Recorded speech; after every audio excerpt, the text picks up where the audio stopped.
Qualcomm Technologies and Ferrari have partnered to make the aspirations of racing enthusiasts worldwide a reality. Ferrari will use Qualcomm Technologies as its premium partner for its forthcoming line of road cars, as well as for its Formula One and Ferrari esports teams. To bring the most recent breakthroughs in automotive technology to Ferrari road cars, the relationship will see Ferrari cooperate with Qualcomm Technologies to utilize the Snapdragon digital chassis. Qualcomm Technologies and Ferrari have partnered to make the aspirations of racing enthusiasts worldwide a reality. Ferrari will use Qualcomm Technologies as its premium partner for its forthcoming line of road cars, as well as for its Formula One and Ferrari esports teams. With regard to a specific technological foundation, the partnership will see Ferrari collaborate with Qualcomm Technologies to use the Snapdragon digital chassis to equip Ferrari road cars with the most recent advancements in automotive technology. The advanced driving assistance systems features telematics and networking. The digital cockpit and other features required for next-generation automobiles are all supported by the Snapdragon digital chassis. It makes use of a unified architecture to give, according to Qualcomm, greater safety and updatable immersive digital experiences for the duration of the life of the cars. The ADAS features telematics and networking. The digital cockpit and other features required for next-generation automobiles are all supported by the Snapdragon digital chassis.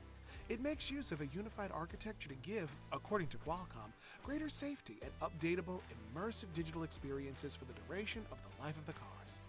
In accordance with the agreement, Qualcomm Technologies and its associates will collaborate with Ferrari to design, build, and integrate digital cockpits for Ferrari vehicles.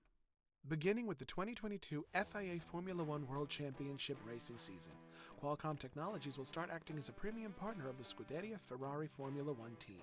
Snapdragon will be used on the new Scuderia Ferrari F175 single-seaters. The official relationship will also include the esports endeavors of the Maranello Marquis. In 1908, Enzo Ferrari, only 10 years old, witnessed his first auto race and was instantly enthralled. Enzo enlisted in the Italian army as a young adult to serve in World War I. Enzo struggled to find work in the auto industry after the war. He applied for a job at Fiat but was turned down since there were so many unemployed war veterans. He eventually got hired by smaller automakers. Enzo was hired as a race car driver by Alfa Romeo in the early 1920s. Legendary drivers like Tazio Nuvolari, pictured here in an Alfa, were co-workers at the business. Enzo founded Scuderia Ferrari, sometimes known as Team Ferrari, in 1929. Scuderia was a team of drivers who raced the cars they owned because there was no automotive business at the time.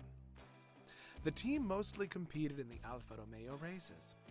Scuderia Ferrari has virtually evolved into Alfa's racing branch by 1933. Enzo shut down Scuderia Ferrari in 1937 and took over Alfa Corse, Alfa Romeo's factory racing division. It wouldn't last, though. He wasn't content.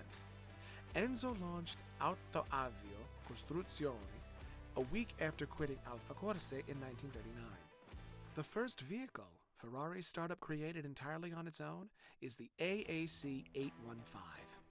In 1940, AAC produced two 815 automobiles. Due to a non-compete agreement between Enzo and his former employers, both were not permitted to use the Ferrari name. Ferrari was not allowed to use his name in connection with races or race vehicles for at least 4 years after signing the agreement. Ferrari had to stop racing because of World War II, but his business resumed operations right away. The business unveiled a brand new V12 engine in 1945, which would go on to become one of Ferrari's iconic components. Ferrari introduced the 125 in 1947. Additionally, because the non-compete clause with Alfa had expired, this was the first automobile to bear the Ferrari brand, founding the business as we know it today. Luigi Chinetti, a successful racing driver who was born in Italy and had just become an American citizen, approached Ferrari in the late 1940s with the idea of producing sports vehicles for the general public.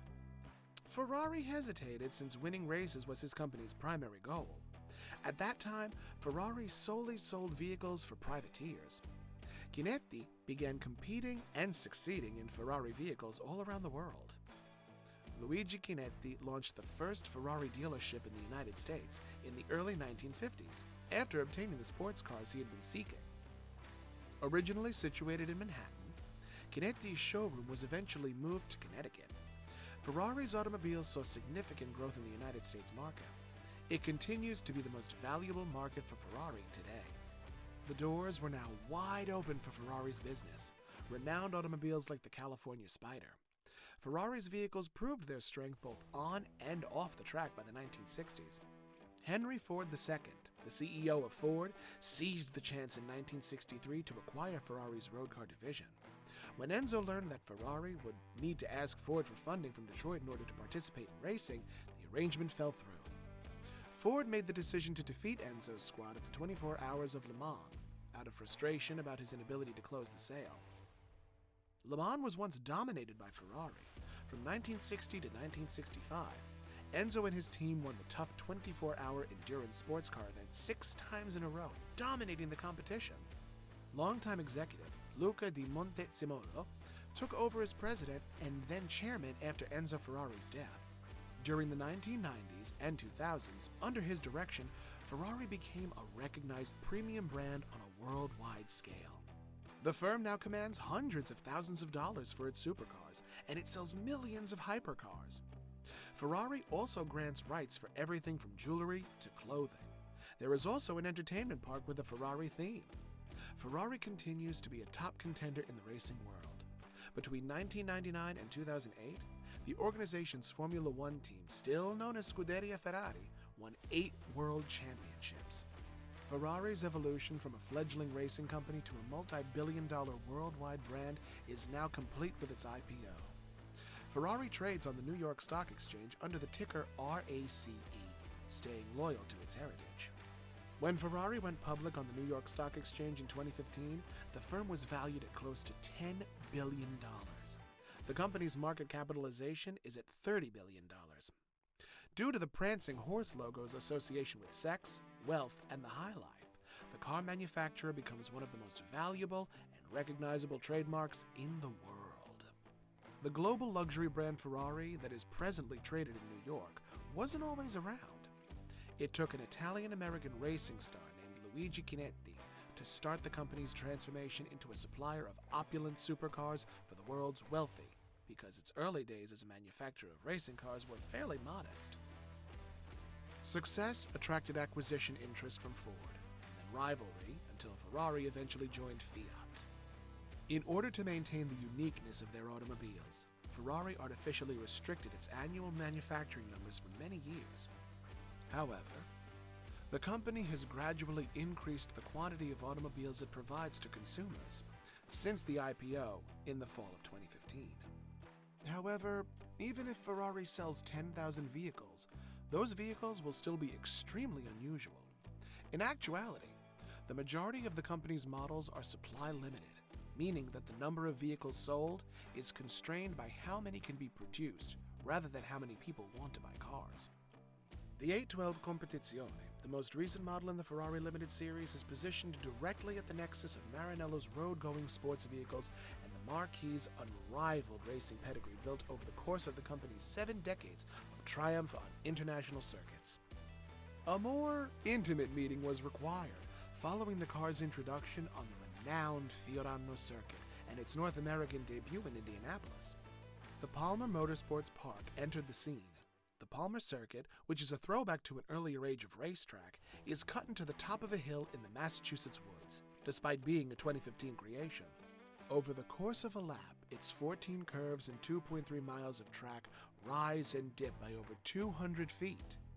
Rock-faced cliffs that border the circuit's edge, where concrete barriers are cushioned with tire walls and delineate dangerous drops to the valley below, provide ample proof of its unconventional construction.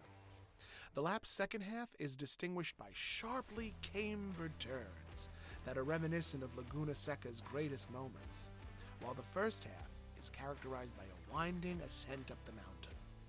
We start out on the circuit on a crisp autumn day. Nobody sees the events as they unfold, but everyone can hear them because there are a few staff members on duty to maintain the property. With the slightest prod, the 812 Competizione accelerates towards its 9,500 maximum RPM right away after howling to life. The horizon is speeding towards the driver as the engine accelerates mercilessly from idle to redline. It is a painful and beautiful experience, brutal in its intensity and volume while being beautiful in its ease and fluidity. The elements that create such an experience may be new, but the recipe is an old favorite that has only been tweaked to suit contemporary preferences.